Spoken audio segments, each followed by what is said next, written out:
perfect. Now let's see on my end. It sounded 14. And his computer's connected. Is that connected? Yes. Okay. السلام عليكم نادية. It's live. It's done.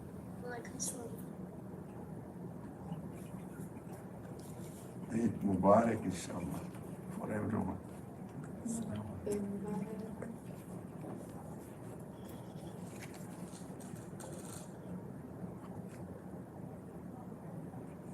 Here, let me call you back so I can watch the live and see the audio. Okay.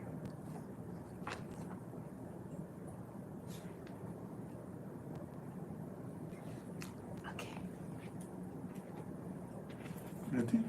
Yes. Okay.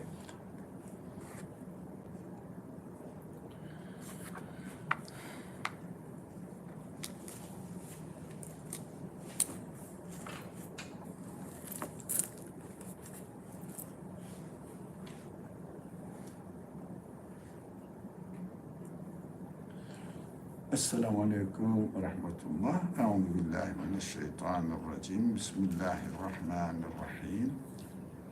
رب اشرح لي صدري ويسر لي أمري واحلل عقدة من لساني يفقه قولي واجعل لي وزيرا من أهلي هارون أخي اشدد به أزري وأشرك في أمري كي نسبحك كثيرا ونذكرك كثيرا إنك كنت بنا بصيرا. وصل اللهم على محمد وعلى آله وأصحابه وأتباعه وسلم. اللهم علمنا ما ينفعنا وانفعنا بما علمتنا وزدنا علما وارنا الحق حقا وارزقنا اتباعه وارنا الباطل باطلا وارزقنا اجتنابه. وصل اللهم على محمد وعلى آله وأصحابه وأتباعه وسلم. الحمد لله رب العالمين. آمين. This, inshallah, we will continue studying some hadith narrations, mostly taken from Bukhari. So, this is a long hadith, but we are going to study this piece by piece. And very interesting, very practical, and it must, we must see it as reflecting in our life and benefit from this guidance of the prophetic example, inshallah, in our life. Can I ask somebody to read this hadith in English? Anyone? You can read. Anyone else? So a bit loud so that the recording will be slowly and loud. Okay. Allah said, "Whoever shows enmity to someone devoted to me, I shall be at war with him. My worshipper does not draw near to me with anything more loved by me than the obligatory duties I have enjoined upon him. And my worshipper continues to draw near to me with supererogatory deeds until I love him. When I love him, I become his hearing with which he hears, his sight with which he sees, his hand with which he strikes, and his leg with which he walks. If he asks me, I will give him. If he seeks my protection, I will protect him. I do not hesitate about anything as I hesitate about the soul of the believer. He hates death, and I hate to displease him." Yeah, I think we should have this something interesting going on, and also really strange things that, well, God is going to be my leg, my hand. What are you talking about? So, in general, the Quran and the prophetic sayings and examples are mostly metaphorical teachings. Why they are in this nature? Quran is full of allegories, metaphors, descriptions of something by making similes in this world, we understand that. Why don't you straight away say it? Oh, this is expected from a book, for example, physics book. Give me the formula exactly. I'm going to apply it in my lab because it is fixed. It is fixed. So according to the teaching of these books about physics, if you do this, you will get the result. That's it. But Quran and prophetic examples are not really physical, practical side of this world. How am I going to communicate with this world? And I will get the benefit as far as this world is concerned. No, as far as this world is concerned, it was material relationship, bodily relationship. For example, Quran never tells me that, excuse me,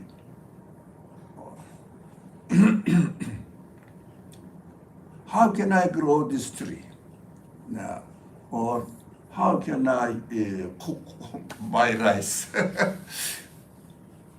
Because the purpose of the Quran is not what the universe itself is already teaching me, but the meaning side of it is the purpose of the Quran. How are you going to derive a meaning in order to satisfy the needs of your spirit? Because bodily needs are completely contradictory to the needs of our spiritual needs. For example, bodily needs food. When you want a friend, do you want this friend to give you food or friendship for what?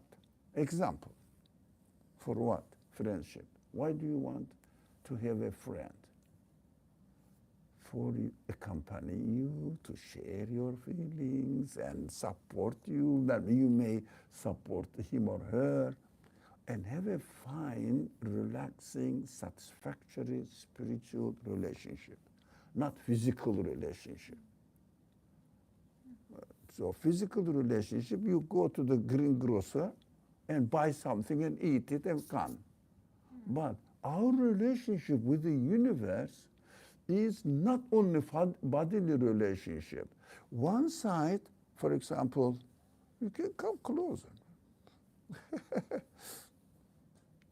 I took shower. Don't smell bad. Okay, I'm joking. You know.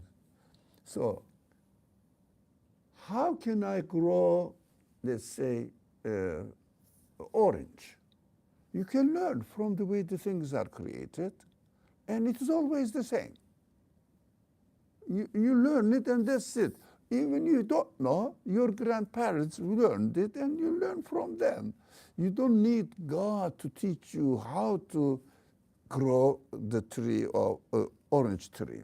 But what we need, what am I going to do with this orange apart from my bodily relationship? Why do you think the orange is created, and I am created for with the need of orange, an orange, and my body uses the orange, but is it the only purpose of the existence of the orange? To feed me and disappear? So why do you think the orange is beautiful, it smells, it's tasty? Why not to give a tablet and you swallow it? Why this beauty, arrangement, meaningful existence? Why? What's the purpose? So we understand that through the Creator is putting us through the relationship with the orange, introducing himself to me to my spirit, look, the one who provided the spirit, orange for you, he knows you. Not only bodily needs, it is included in it, the vitamin, whatever, this fruit or vegetables or other means of nourishment as milk, for example, as protein, eggs, for example, examples. But apart from this, there must be another purpose, because I am not the body only. I have my other needs as well. So through the creation, these needs are transferred to me. Now, every moment, this spiritual need changes its nature. Every moment, the spiritual needs. For example, it needs continuous satisfaction. Whereas body, you eat the orange or something else as well, your stomach is full as, no, thank you, I don't want anymore. But for a human spiritual needs, there is endless, infinite. No one wants to get old, no one wants to have troubled life. Everybody wants to be a pleasant, comfortable, satisfactory life. But how long? How long? How long one has to have one needs to have a satisfactory life? For how long? Anyone? How long do you want to have a satisfactory life? Afterwards, you don't need it. Always. Said always. Always? Never ending?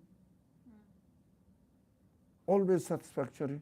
Always want it. Yeah, always satisfactory. No boring. That's, where did you get this feeling? The one who created you and me gave this feeling, and in the creation of the body of orange, vitamin or nourishment side of orange, you eat, it disappears. Alaykum salam. Okay, so welcome. Yeah, well, here we go. So very simple. Body of the orange itself, material body of the orange, speaks to my body. And they are fine.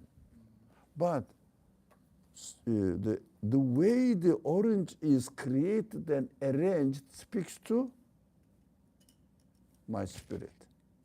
It gives the news about its creator and lets me know that the creator of the orange knows my spiritual needs as well, introduce himself through the way that the orange is coming into existence. And the best thing that, as we were reading something, orange disappears. When you eat it, finish, gone. But the taste and beauty you study through this beautiful way of its creation. The one who created the orange knows me, aimed at satisfying me, introducing himself to me through the way it was created, because in order to be able to have the orange, you have to have this order of the universe perfectly working harmoniously, so that the orange will be brought into existence. Who is arranging the universe? You start. So that I am a part of the universe. Who is arranging my life? And you understand that the way the orange is created, your creator is introducing himself to you and said, come to me, not to orange. You eat orange and finish. At the end, you know that it goes away.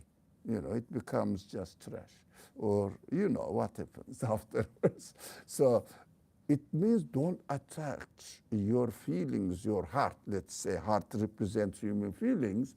Don't attach your heart to the orange.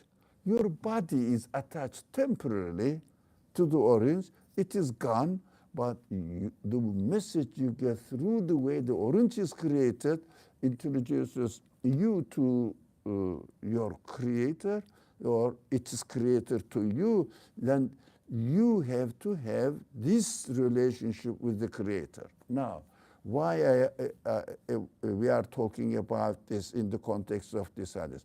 This hadith says, so strange things, I become his hearing, I become his his sight and leg. My creator says, I become your leg. What a stretch language. That is why we have to understand that spiritual side of the world depends on our capacity. Whereas it was capacity of awareness, consciousness of the creator. Whereas everybody gets the body, benefits from the body of the orange, everybody is equal. You eat one orange, you get certain elements or vitamin from it. That's it. Nothing. Everybody is equal. Whereas understanding is so different. I mean, level of understanding, realization is unimaginable. So it must be flexible. That's why the Quran and the teachings of the Prophet speaks not like a mathematical equations, allegorical way, metaphorical way. So it uses comparisons and not straight away. You may think that no, the Quran is so obvious. Yes, it is so obvious, introducing your creator to you. But your understanding of the message in the creation, my understanding of the message in the creation, totally is different. Let's say, we are attending in a class where there are 500 students. So the professor speaks one person, tells the same thing. And if professor says, okay, whatever I told you, give me the account of what you have learned from the class. Do you think two people will write the same thing? Exactly the same? No. So it must be variations there. That's why the language must be flexible. People don't understand this usually. They read it as if they are reading a law book or biology book, I don't know, something sociology book or physics book, for example, chemistry book, for example. No, you cannot read neither the Quran nor hadith narrations like this. You have to read it in a way that it must be open for interpretations according to your need. Your need is different from my need. Your spiritual need is completely different from mine. I may be concentrating on something, worrying about something you may be concentrating on.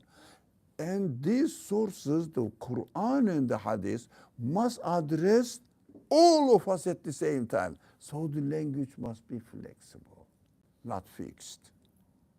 Not like, I love this comparison, mathematical equations that 2 + 2 makes 4. Everybody understands the same thing, but everybody's spiritual needs and the capacity, the level of this need, realization of this need depends on how much you worked on it. You worked on it. Now, we are going to study this verse, this hadith narration, piece by piece. But this introduction, why this strange language is used in hadith and Quranic language? Although it seems to be Quranic language uses very straight language. Yeah, it is very straight, but everybody's understanding level is completely different. But 2 + 2 makes 4. Do you think you understood differently from Khalid, or somebody else, Aya. No, everybody understands the same thing. Whereas our needs are different, our capacities are different.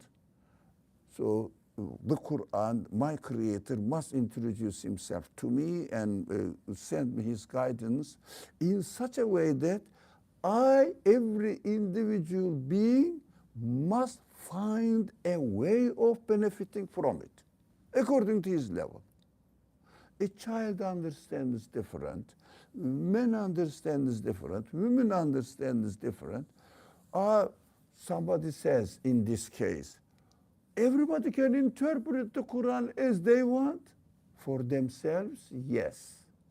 But no one has the right on earth, no one has the right, with no exception whatsoever. The meaning of this word is, this verse of the Quran, or these sayings of the Prophet is this only, nothing else. Impossible. That is why Quran was subject for at least 15,000 up to now commentators. Each of them wrote differently, but same subject, but different perspective. Different points are emphasized according to needs of their time, their society, the level of their people that they are addressing, the purpose of the author of the book, the tafsir book, commentary book, all varies depending on different needs of the time and geographical context and the level of people. So, for example, if you want to speak to a person who doesn't really know about a subject, any subject, do you speak to everyone in the same way or according to their interest point of interest, and their capacity of understanding and the living conditions of that time? You contextualize it, don't you? So these scriptures, in the form of the book, the Quran, in the form of the sayings and actions of the Prophet, must be open for interpretations, and everybody is responsible for his or her own interpretation. So we have to be very careful not to exploit it, but we are free to do. We are free to exploit it.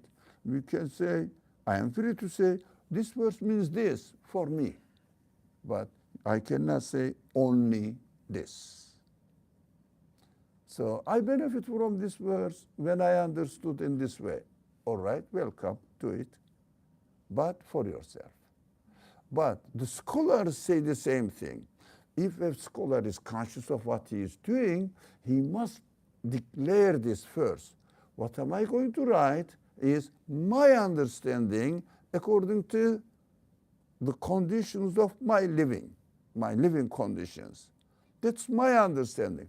But people don't state it sometimes, the commentators don't state it clearly, but we have to bear in mind that we have to read this. For example, I ask, for example, when I read a commentary on the Quran, the first thing I look for, now, for example, we started reading with a friend, this very one of the famous, very late but very powerful tafsir, commentary on the Quran, Ibn Ashur, famous, At-Tahrir wa Tanwir. So I said, we have to read the introduction first. First introduction. Why? In the introduction, I am trying, my intention is how this person understands what the Quran is. No, we call it definition of the Quran. So if I see he is not defining the Quran, I lose my faith in this commentator. Why? He is not defining the Quran according to his understanding, so that I will read his commentary accordingly. And also, which kind of background he has in introduction, everything must be stated. But some classical tafsir commentators don't take this point seriously because they are addressing to already believing people. And nowadays, people question and really come up with their counter argumentation. So you have to make now precise statements. What do you mean? How do you understand? How do you define what the Quran is? Do we really need the speech of the Creator, guidance of the Creator? Why should we need it? Don't our feelings enough for us to get what is best, what is good? Don't we know what is right and what's wrong? Lots of new concerns. Now, that is, we have to bear in mind while we are reading the classical tafsir. So, let's go move. Oh, what's that? Were the mic closed? No. Okay, sorry. Someone would have said it in the chat, maybe. Sorry? They might have told you in the chat if it was closed. Uh, No, there is nothing in the chat. no, there's So nothing. I think it was Okay, closed. people are here, so they wouldn't really They wait there for nothing.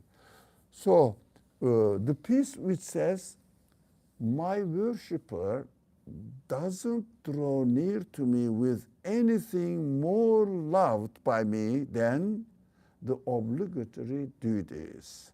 I have enjoined upon him, this duties I have enjoined upon him, and my worshipper continues to draw near to me with supererogatory duties. It means not an obligation that you have to do, but extra ones, until I love him.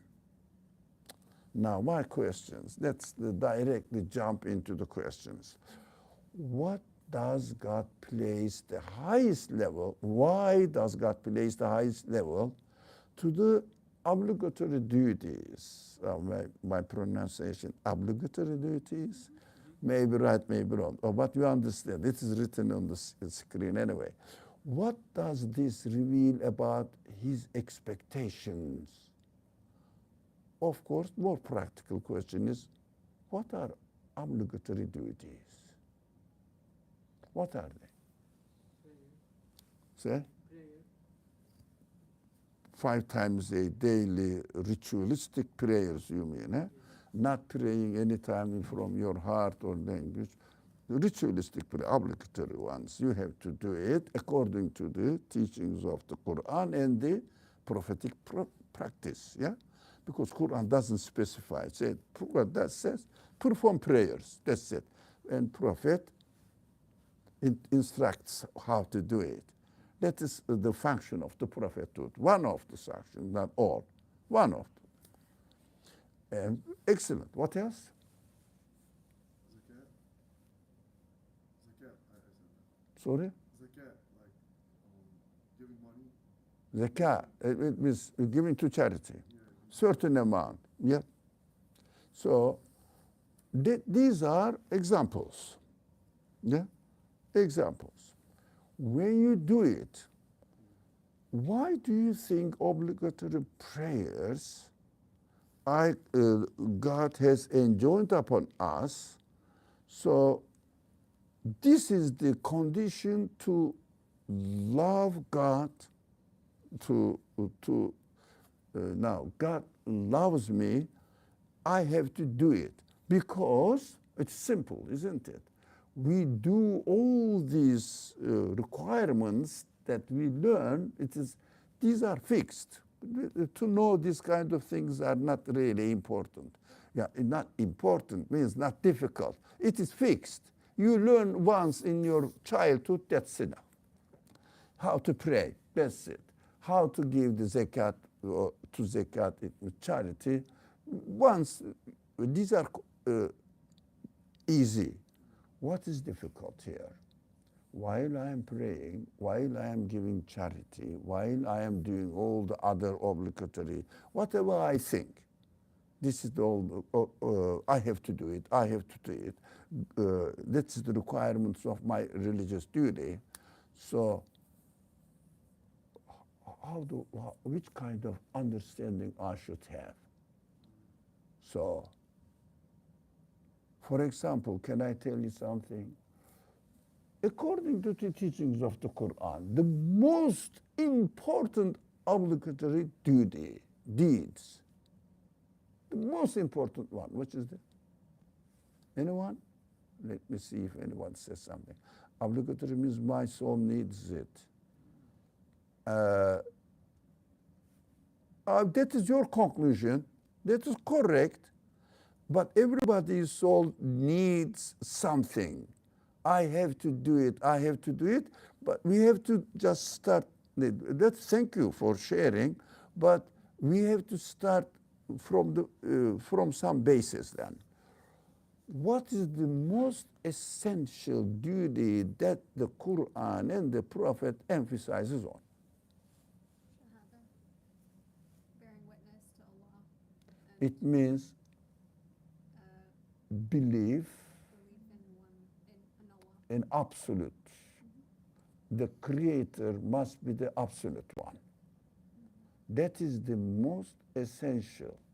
Now, can you put it in a form like prayer or giving zakat? Zakat means 2.5% of your properties and altogether, not only profit, but whatever you have available in you, some sort of, how do you say, immovable properties. How is it called? Immovable, opposite of immovable? Like disposable? Yeah, disposable. It's a commercial goods, for example, commercial goods. So they are subject to the tax as well. Now, they're fixed, you know. But typical example, if you have 40 sheep, you have to give one of them to the poor, needy. That's it. How about saying or acknowledging the absolute being as to be your creator? How do you define absolute in your own life? How do you really relate it in your daily life? For example, have you had breakfast? Okay, good for you. Have you ever thought that it is the present from absolute creator? MashaAllah, very good. So, which kind of a creator you recognize in your, I'm not, this is a rhetoric question. No. So, this is pleasant. So, while you are eating, did you feel that the creator of the universe says, please have some? Serving you.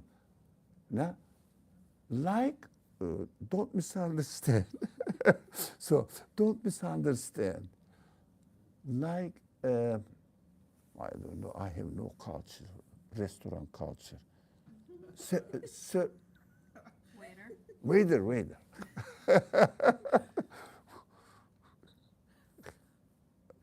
Anyway, I'm not going to reveal my secret. I don't know what's going on in restaurants and I don't want to go there.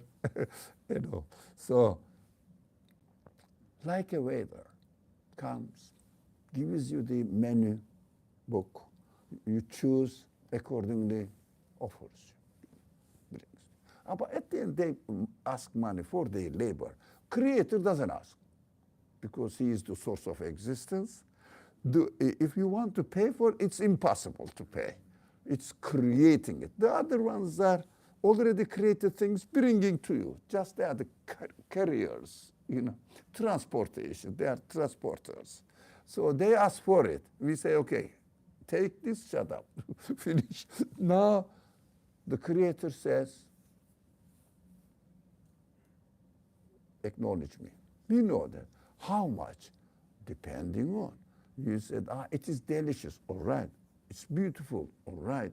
Carry on. And which kind of communication started now? Your spiritual needs and if you like, the spiritual aspect of the breakfast. Communicating according to your capacity, according to your need. That's why this Quranic teaching or the prophetic teaching has to be flexible, not fixed, impossible, because everybody's spiritual need is different.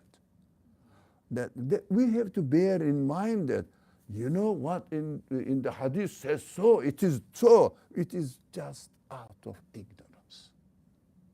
If someone speaks for sure, the Quran says this, you say, okay, thank you for revealing your reality, ignorant. So you don't know what you are talking about. We are talking about the absolute source introducing himself. If someone says, I know the meaning in the existence of the orange, yes, according to your capacity. Good for you. Not, I have to develop my own understanding of the meaning in the existence of the breakfast, whatever the stuff you enjoyed. That is what we understand that. So if you pay attention to this, God says you have to do it. You can start interacting with the Creator as much as you are aware of your need, as much as you are aware of how much this need is responded back. Depending on you. You cannot share mine. I cannot share you cannot share my experience, but we can just say it verbally, but you cannot really. How do you describe enjoyment to me? For example, I love this. Come on, describe this one. How do you love it? Can you? Impossible.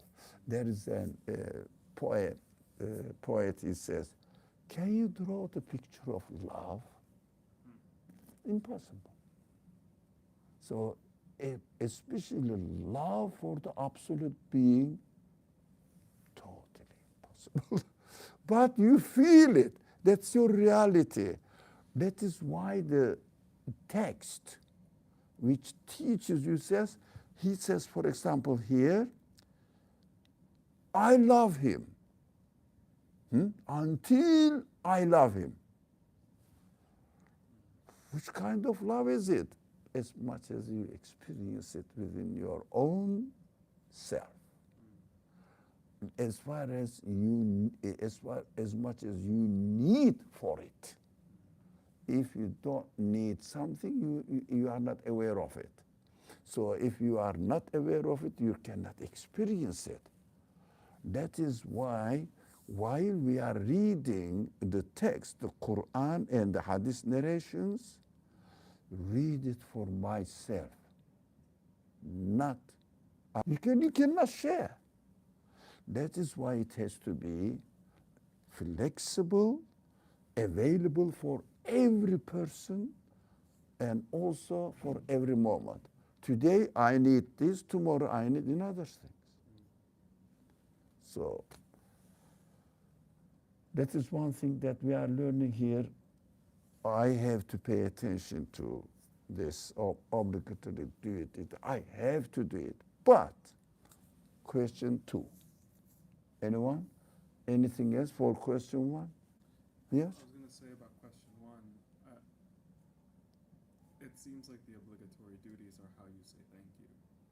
Like it's gratitude. That's how you express gratitude. For example. Yeah, I mean, my understanding, I guess, is Yeah. it's an expression of gratitude. Yeah, that is a good, how do you say,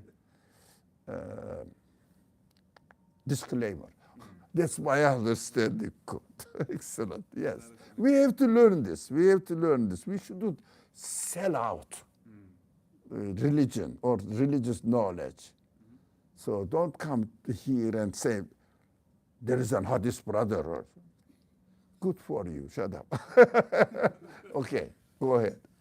So my understanding is that through the obligatory duties, you have an active way to express gratitude and a consistent way to express gratitude. And According to your capacity, can I add this?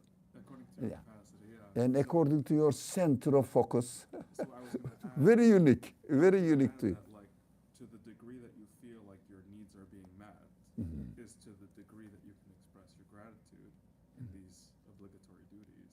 Mhm. So, like, I think a prayer for one person could be really Correct, sir. shallow, but another person who's just overwhelmed with, Yeah, as we you don't said, know. enjoyment. We don't know. Yeah. Even So the it could be person very- doesn't know, where I am. No. But the way we feel satisfaction, so we have to look for more and more, more, because this satisfaction has no end. Okay.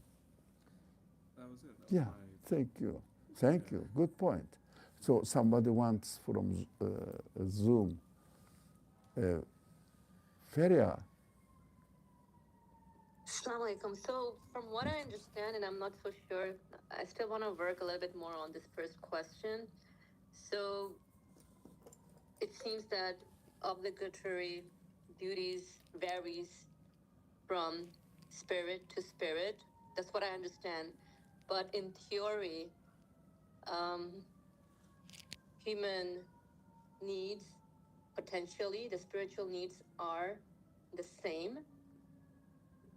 But then, like, from what I understand from what was shared, is that based on how we're living our lives here in terms of maybe having some awareness of our existence, Yeah.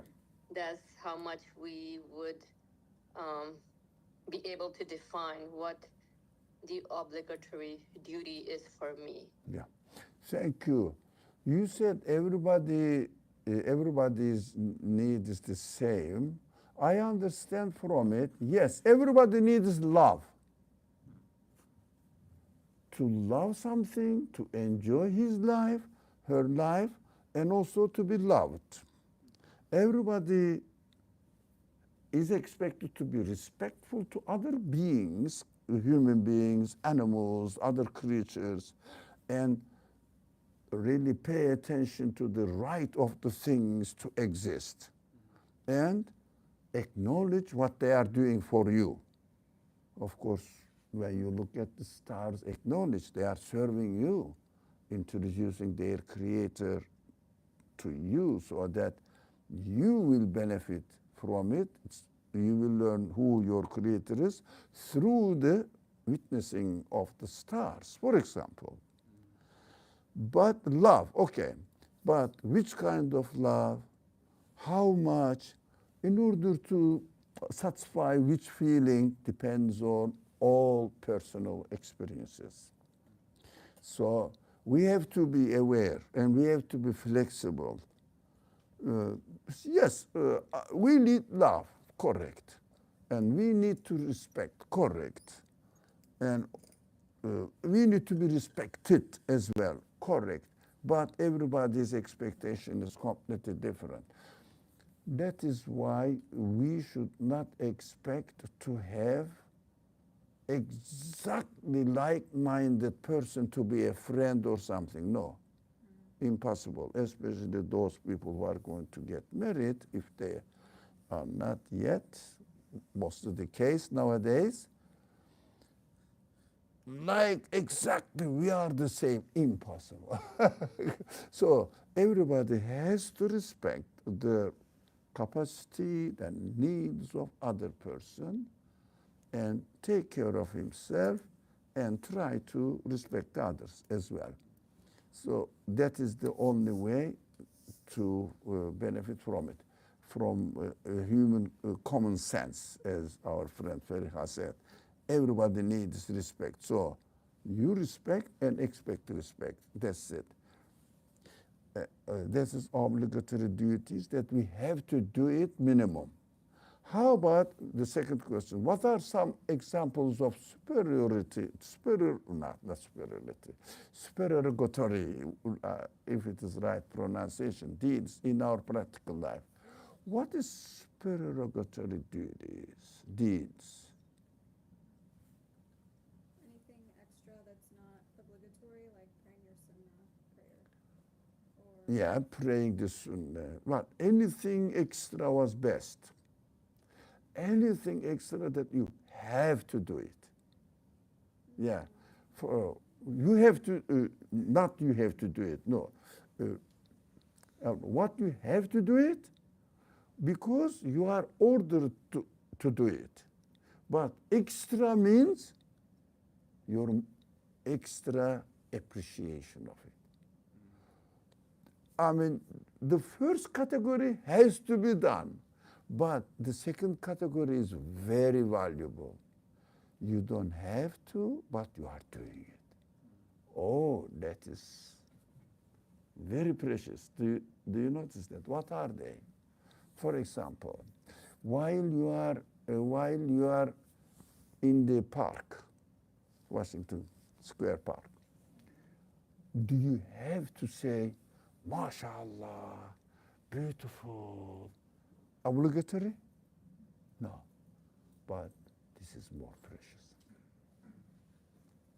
This is more precious in the eye of the Creator because you don't have to this regular things. You have to do it anyways, but this one has no end. Appreciation of the creation has no end. Respect of the creation, it has no end. For example, why do we say that the unbeliever, disbeliever, deserves eternal hell, punishment? Because when they say there's no creator, the things happen by themselves naturally. What does that mean? Trees have no meaning. Yeah, happen to be meaningless. Happen. Galaxies have no meaning. Your existence have no meaning. You are an accidental being. No meaning. Everything. So the whole universe becomes dead body. That is why the angels said to Adam, to God, argued with God in the Quranic scenery. Why do you create these human beings that they are going to shed blood? Blood what? Blood, shedding blood, what does it mean? Again, don't read it like a mathematical equations. What does it mean, shedding blood? It means turning a living, meaningful being into a dead body. Atheists turned everything in the universe into dead body. Did you watch that? It is. Everything says, oh, am I stupid, doing nothing? Everything says for the atheist. Am I stupid according to you? I am going to ask my Creator to revenge my right. If someone tells you, insults you, how do you feel? Even that atheist himself, if you insult him, he takes you to court. What are you talking about? You are an accidental being. What are you talking about? You see the contradiction? They say we don't believe in something we don't see. Their life is full of belief in ghaib. That's what always attracts my attention. So interesting, excuse me. They always believe in ghaib. Always.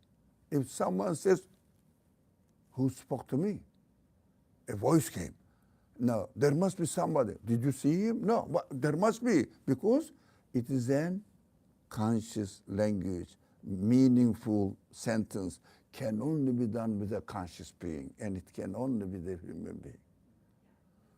But always believing in ghaib in their life, in rejecting the Creator. Yes, sir, quickly, summary. Yeah, question. So if something's obligatory, do you think naturally you start to do the Whatever it is, extra ones, make it Does easy. it come naturally? Like, you know what I mean? Like, if I start doing obligated things, naturally I'll start to do things that aren't obligated of me. Depends. Not naturally, depends. So, for example, do you think everybody prays? And no, everyone who prays definitely will go to the park and say, rather than looking at the people and texting, look at this beautiful trees. Subhanallah, Alhamdulillah. Let me pray. Allahu Akbar. God is really, the Creator is so generous. No, it needs a special intention.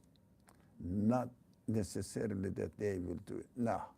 But also, of course, saying extra sunnah prayers. Maybe I'm coming to you. Maybe, but not that simple. These are in the culture, but we have to pay attention what is not in the culture missing. One by one, if you don't mind. Yeah, I guess my question is, so you can consider one supererogatory deed to be, for example, smiling at a stranger, or smiling in general. So, yeah. You know, it's a hadith, the Prophet Yeah. said smiling is a form of charity. Yeah. So what of the people that perform these supererogatory deeds who don't perform the obligatory duties? They are following the culture. I don't know, not the religion. But what Allah's requirement. But they are very respectful to guests, for example. But some people may not even realize that he's a guest in the universe, guest of Allah, the Creator of the world. Depends, as we said at the beginning, we don't know the people, how they feel. But of course, we have to understand that they need something else to realize this. But of course, we cannot pass judgment about other people. We have to take care of ourselves. For example, if you think that I'm not being consistent, you say, this guy is not being consistent. If he listens to me, I will just remind him something as much as he can digest. Yeah, that is human feelings. And I have to be consistent. That's what we learn from others' mistakes. Mm-hmm. Okay, let's listen to you. Perhaps I'm confusing myself, but it seems like the obligatory duties would,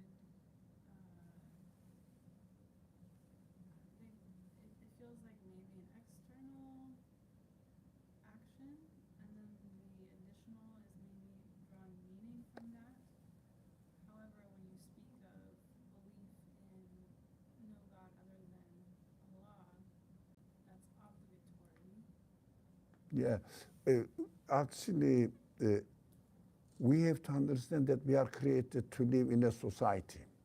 Society needs what? Order, peace, regularity, consistency. Now, obligatory deeds organizes the social life and gives the opportunity to you and me how I should minimum have to do. I should do minimum. Physically practice it because we physically exist as well. We don't spiritually exist only. Yes, I have my spiritual side, but bodily side as well. So that the way the things are created, for example, trees are beautiful, but at the same time, what do? They clean the air. Look, I need the other function. Also, they are only not only there to give us shade, but proclaims the qualities of their creator. So, as you said exactly, the physical side is for practical, worldly, social life requirements and personal, but bodily practices. But yeah, I have some money, I have to share with some part of it with another person. The amount is obvious there. Right, but while you are sharing with others, how do you feel? Why do you do that? And what kind of expectations that you are practicing there? So pleasure, do you feel the pleasure, for example, look, I acknowledge that this property is given to me by my creator. So I am giving some of it, extra ones, to those needy ones who are created by the same creator, so that God gave me the opportunity to practice this practically, physically. So be thankful for the creation of the poor people and take pity on it and fulfill. These are physical side, but spiritual side also, your enjoyment. Spiritual enjoyment, satisfaction depends on your or my capacity. I think we are almost done. So 3, I'm just passing. 3, does this hadith suggest a transformative process for the people through consistent worship? Yes. I think so, very much so. Yeah. I think it's a lot like how, just use an example, like how a little kid will run out and find something really cool, and then run back to mom and dad and show it to them. And little by little, they're building their understanding, their appreciation of the world, Yeah. and they get excited every time they find something. And I think things like prayer, for example, are a lot like that, where we go out into the world, we experience something that the Creator has given us. Yeah. And then Practically. when we pray, we're like, look at this wonderful thing I found. Thank Yeah. you. By practically Yeah. doing it. By Yeah. consistently and practically Yeah. doing it, yes. Okay. Inshallah, the last one, very quick. Is there anyone who would like to say anything more? Okay, there also, our friends are there. So what might it feel like to be loved by God in this way? How could it change one's life? So when you practice it, you love the Creator, but do you feel that, are you loved by the Creator as well?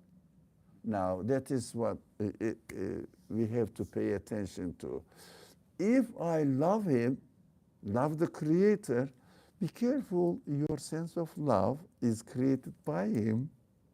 So He is introducing His love for you through creating the sense of love within you.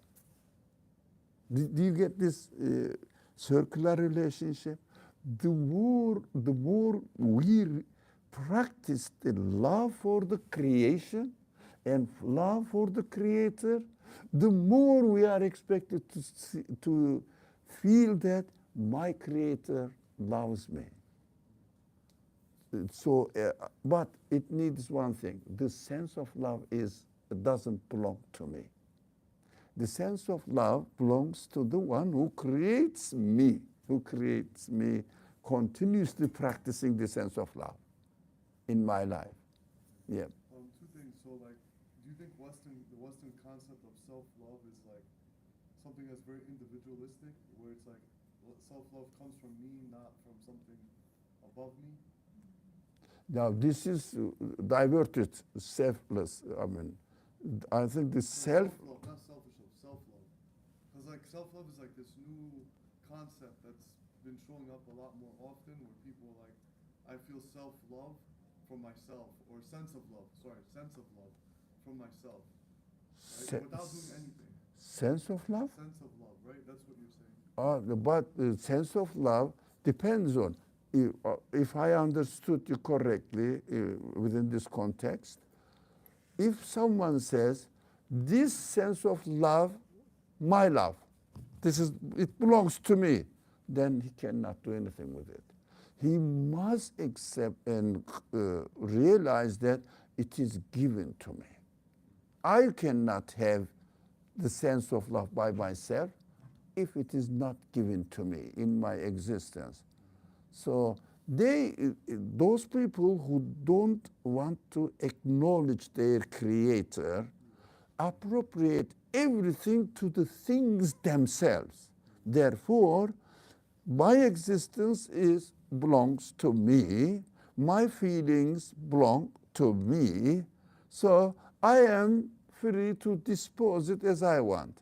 But from the very beginning, the foundation of this feeling is corrupt, because no one can really consciously claim that this feeling belongs to me. No, it's given to me. I'm just using it. Tomorrow I will die and it will disappear. I cannot keep it. It doesn't belong to me, it's obvious. No one can say that I belong to me, I can use it as I want. But as a result of negligence, ignorance, I may claim that this is my I. No, this is given to me.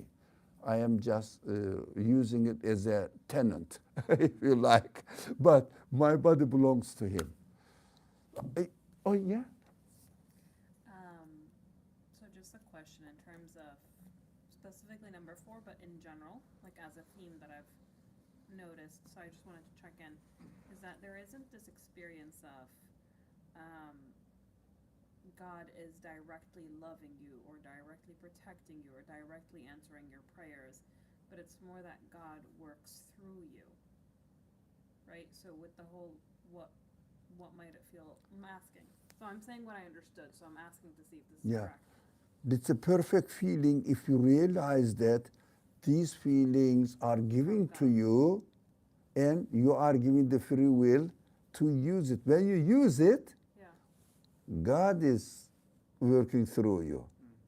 When you use it in the name of God.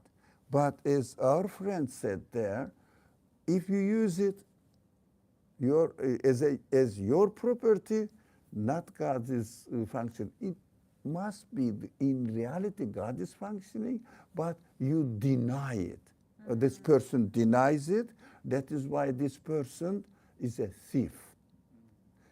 Stealing God's property, appropriating it to himself. And he will be punished. As a thief, he needs to be punished because he is an ungrateful person.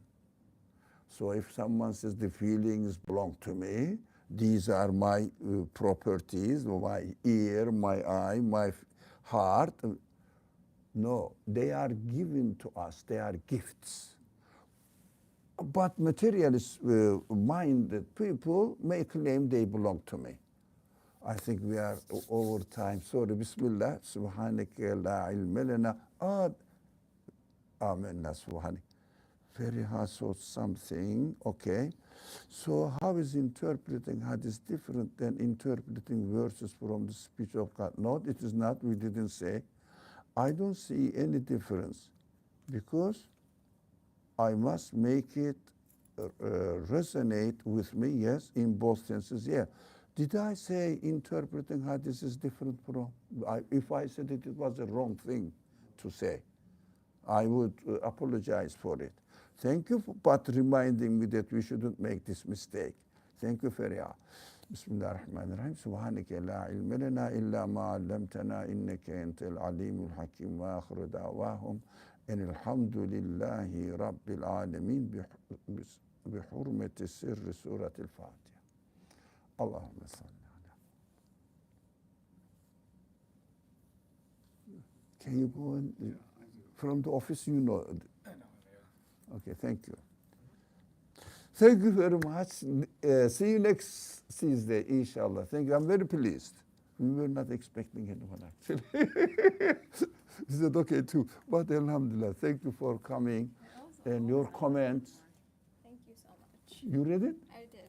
Finish. I loved it. I'm actually currently also reading Sachiko Murata's Tao of Islam. Are you familiar with her work? So this Murat, Sachiko Murata? sorry? Sachiko Murata, she's a scholar of Islam, specifically on gender relations in Islam. But she speaks about what your wife talks about, this interplay of relationships. Yeah. And how to define. So what did you say the name was? Say it slowly. Sachiko Murata. Murata. Mhm. Ya She's a William professor at